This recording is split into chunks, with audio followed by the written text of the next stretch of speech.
10배주에 대해서 얘기를 해보겠습니다. 일단은 10배주는 조건이 있죠. 장기적 성장 가능성 10배 정도 되는 주식. 그렇기 때문에 시가총액이 너무 높으면 안 돼요. 시총 50에서 200비 정도. 요 정도 되는 기업으로 일단 생각을 하고 있습니다. 일단은 지금 제가 10배주보다는 100배주를 더 우선해서 리서치를 하고 있어요. 그래서 10배주는 우선순위 2위라고 보시면 됩니다. 1위는 100배주예요. 우선순위 1위는 100배주고 일단은 우선순위 2위 정도를 보고 있습니다. 그래서 아직 본격적인 리서치는 하지 않고 있는데 일단은 메인으로 보고 있는 종목이 있긴 있어요. 일단은 스퀘어. 이게 지금 시총이 한 100비 정도 됩니다. 스퀘어를 먼저 생각을 하고 있고 그 다음에 텔라닥. 이거는 시총이 얼마였나? 한 31년 정도 됐나? 요 정도를 지금 생각을 하고 있습니다.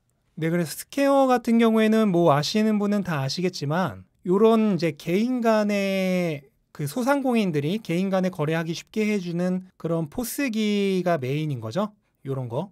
요런 소상공인용 포스기가 메인인 기업이고 그 다음에 지금 캐시앱이라 그래서 뭐 한국의 뭐 카카오페이 그런 거 비슷한 기업 그것도 지금 이제 매출이 커지고 있습니다. 근데 문제가 지금 비트코인 관련된 그러니까 캐시앱이 비트코인을 가지고 거래를 할 수가 있는데 비트코인 가격이 최근에 너무 오르면서 비트코인의 그 매출 비중이 50%나 돼버렸어요. 이 얘기는 반대로 얘기해서 비트코인이 위험해지면은 조금 주가가 위험해질 가능성이 있어요. 그래서 요게 지금 그 스퀘어의 단점입니다. 비트코인 비중이 너무 크다는 거. 그리고 텔라닥은 뭐 그냥 요 화면만 보시면 다 알겠죠? 원격 의료 서비스입니다. 그래서 의사와 굳이 대면할 필요 없이 집에서 이렇게 화상으로 원격 의료를 받는 서비스가 텔라닥이에요. 그래서 얼마 전에 리봉고랑 합병을 했죠. 여기는 안 나와 있는데 근데 문제가 이제 리봉고랑 합병을 하면서 주가가 굉장히 많이 좀 안 좋습니다. 그래서 여기에 이제 문제는 아마존이 그러니까 스퀘어의 리스크는 비트코인이 리스크고 텔라닥의 최고 리스크는 아마존 등의 경쟁자가 뛰어들 수 있다. 이게 지금 텔라닥의 가장 큰 문제입니다. 근데 그럼에도 불구하고 두 개의 주식이 다 스퀘어 같은 경우에는 많이 오르긴 했는데 꾸준히 올라가고 있는 이 기세가 굉장히 좋아요. 좋고 텔라닥은 지금 리본고 합병 이후에 굉장히 주가 흐름이 안 좋은데 그래도 최근에 좀 많이 올라오고 있고 저는 오히려 이렇게 오랫동안 횡보한 주식들을 좋아합니다. 이렇게 오랫동안 횡보한 주식들이 오히려 지금 급등하고 있는 주식보다 저는 더 좋다고 생각을 해요. 그래서 요 두 개 정도를 저는 지금 10배 주식을 후보로 보고 있고 단 이제 본격적인 리서칭을 해가면서 영상으로도 소개를 하겠습니다. 아직은 일단 100배 주식이 메인이기 때문에 일단은 본격적인 리서칭은 100배 주식 위주로 하고 있다. 이렇게 생각을 하고 있고 그 다음에 이제 많은 분들이 얘기하시는 팔란티어 후보로는 생각 중인데 리서칭은 나중에 그 다음 이제 100배주 얘기를 하겠습니다. 여기서 장기적 성장성이란 거는 그 기업이 이제 성장기를 넘어서 성숙기로 넘어가는 단계를 얘기합니다. 그러니까 이제 급속 성장은 끝나는 시기 그 시기가 지금보다 한 100배는 주식가가 올랐을 때라는 그런 뜻입니다. 기본은 10년은 보는 겁니다. 기본 10년. 그러니까 굉장히 장기로 보는 거기 때문에 단기적으로 보시려는 분들은 접근 금지입니다. 그래서 제가 요 100배 주식으로 지금 가장 메인으로 보고 있는 기술이 있어요. 그게 뭐냐면은 크리스퍼 캐스9이라고 하는 이 기술을 활용한 기업들입니다. 요거를 지금 메인으로 보고 있어요. 그래서 여기에 대해서 이제 지금부터 잠깐 설명을 하도록 하겠습니다. 크리스퍼란 거는 이게 지금 네이버 지식백과에 나온 건데 DNA상에 존재하는 40개 정도로 구성된 특정 염기 서열을 인식하여 DNA 두 가닥을 절단하는 인공 제한 효소로 동식물 유전자의 송산된 DNA를 잘라내고 정상 DNA로 교체하는 유전자 편집. 뭔 말인지 하나도 모르겠죠? 그래서 저도 생명공학 비전공자이기 때문에 솔직히 진짜 많이 봤거든요. 영상도 진짜 많이 보고 책도 보고 그 인터넷 문서도 많이 봤는데 솔직히 뭔 말인지 잘 모르겠어요. 잘 모르는데 중요한 거는 투자자로서 알 것만 알면 됩니다. 다 알 필요 없어요.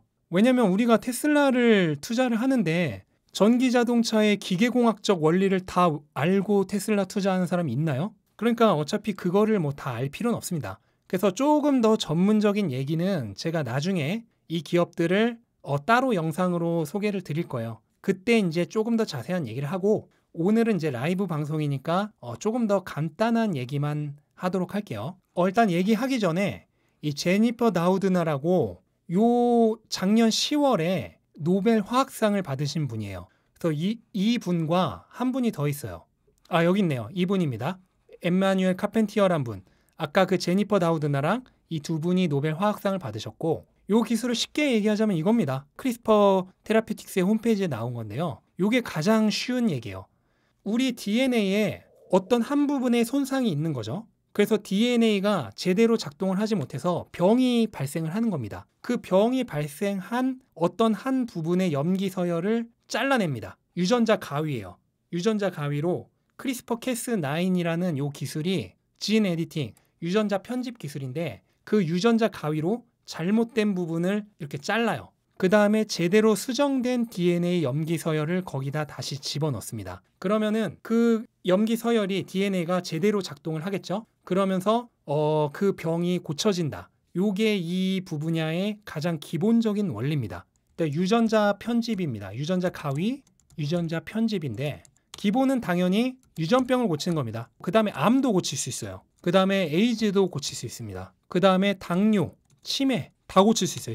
근데 심지어 이게 진짜 좋은 게 뭐냐면은 비만 고칠 수 있어요. 뭐냐면 살 많이 찌게 하는 유전자를 별로 안 찌는, 많이 먹어도 안 찌는 사람들 있잖아요. 그걸로 고치는 겁니다. 그러니까 다이어트도 되는 거예요. 그 다음에 최고의 병, 인류 최후의 불치병, 이거 고치려면은 세계 부자 1위여야지만 고칠 수 있는 겁니다. 지네딘 지단도 못 고쳤던 탈모, 세계 부자 1위 정도 돼야지만 고칠 수 있는 머스크 형만 가능한 이 탈모 유전자를 잘라내고 탈모하지 않는 유전자로 바꿔놓은 겁니다. 이러면은 고쳐요. 그래서 만약에 요 단계까지 가면은 그때는 이제 테슬라도 팔아야 됩니다. 그때는 진짜 미안한데 테슬라도 팔고 그냥 여기다 올인해야 돼요. 탈모 고치는 거, 비만 고치는 거, 임상 3상까지 갔다. 그러면은 그때는 그냥 여기 올인해야 됩니다. 그날이 테슬라 이제 안녕하는 날이에요. 그래서 진짜 가능성이 무궁무진한, 진짜 엄청난 돈을 벌어줄 수도 있는 거고, 여기에 이제 기업이 3개가 있습니다. 첫 번째는 이제 크리스퍼 테라피틱스라는 기업인데, 이거는 이제 엠마뉴엘 카펜티어라고 아까 제가 보여드렸던 그 머리 검으셨던 분, 그분이 공동 창립을 한 기업입니다. 그래서 주가가 진짜 어마어마하게 올랐죠. 이게 작년 한 8개월만 해도 $80대였는데 최근 이렇게 올랐는데, 이게 이유가 있어요. 작년 한 11월만 하더라도 $100 초반이었는데 거의 2배가 올랐습니다. 이게 이유가 12월에 크리스퍼 테라피틱스가 개발하고 있는 이제 그 CTX001이라고 그 유전자 편집 기법이 있는데, 요게 엄청나게 효과가 좋았다는 임상 결과를 발표하면서 크리스퍼 기술 관련 주식들이 다 올랐습니다. 그러면서 이게 너무 올라가지고 저는 일단은 지금 당장 요 가격으로 사지는 않을 겁니다. 그러니까 쫓아가서 사지는 않을 거예요. 그래서 크리스퍼 캐스9 기술들 첫 번째 주식은 크리스퍼 CRSP라는 주식. 현재 200불 정도고요. 그래서 요 기업이 하나가 있는데 사람들이 요 CRSP만 알아요. 이것만 알면 반만 안 겁니다. 크리스퍼 기술은 이 CRSP 주식만 알아서는 안 돼요. 여기는 반드시 3총사가 있습니다. 이 3총사를 다 알아야 되는데 바로 NTLA랑 에디트입니다. 인텔리아 테라퓨틱스랑 에디터스 메디신, 이 3총사를 모두 알아야지만 이 크리스퍼 기술을 전부 다 아는 겁니다. 서학린이 현재 시총 14합인가요? 엄청 많이 올랐네. 언제 이렇게 올랐어? 그 다음에 얘네 둘은 지금 주가가 아마도 한 80불 정도? 시총은 둘 다 한 5빌리언 정도 되나요? 그래서 얘네가 조금 다릅니다. 크리스퍼가 메인으로 하고 있는 거는 낫형 적혈구, 요렇게 낫 모양으로 생긴 적혈구랑 그 다음에 지중해성 적혈구라고 하나요? 정확한 이름은 모르겠는데 요 지중해성 적혈구, 요 두 가지 모양의 그 유전병을 고치는 기법을 지금 메인으로 하고 있습니다. 여기는 CRSP는. 그 다음에 이게 바로 인텔리아 테라퓨틱스라는 기업인데요. 여기도 주가가 진짜 미친 듯이 올랐죠. 거의 한 4달 만에 거의 4배가 올랐습니다. 그래서 인텔리아 테라퓨틱스라고 아까 보여드렸던 이 노벨 화학상 받으신 분이 공동 창립을 한 곳이에요. 그래서 여기는 다발성 신경병증이란 거를 메인으로 치료하는 크리스퍼-캐스9 기술을 하고 있습니다. 그럼 또 하나는 에디터스라는 기업인데 이 기업도 한 2달 만에 주가가 3배가 올랐습니다. 그래서 여기는 영유아기 때 나타나는 유전성 안구 질환 쪽을 메인으로 이제 치료하려고 크리스퍼-캐스9 기술을 개발을 하고 있는 그런 기업입니다. 이런 기업이고요. 그래서 대부분 지금 메인으로 하고 있는 애들은 임상 1상을 갔습니다. 그러면 왜 이렇게 가격이랑 시가총액의 차이가 나느냐? 그거는 요 시장의 이제 가능성 때문입니다. 낫형 적혈구가 가장 이제 앞으로 향후 돈이 될 가능성이 높은 거고, 그 다음에 다발성 신경병증이랑 유전성 안구 질환은 그거보다는 이제 시장 가능성이 적은 거죠. 그래서 가격과 시총이 차이가 납니다. 근데 중요한 거는 어느 한쪽이 기술을 먼저 개발을 하면은 그쪽으로 돈이 몰릴 가능성이 있어요. 그래서 저는 가장 추천하는 게 얘네를 살 때는 그냥 시총 비율대로 한 3대 1대1 비율 정도 매수하는 거를 가장 추천드려요.